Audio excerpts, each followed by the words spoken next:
అగ్ని ఏడంతలై మళ్ళు చుండినను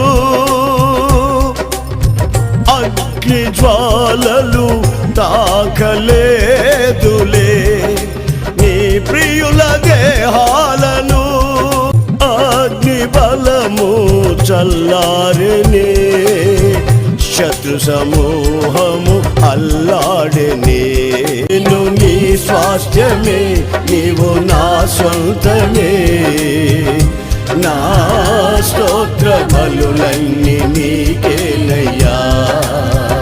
నేను నీ స్వాస్థ్యమే నీవు నా సొంతమే. నా స్తోత్ర బలులన్నీ నీకేనయ్యా. నా హృదయాన కొలువైన యేసయ్యా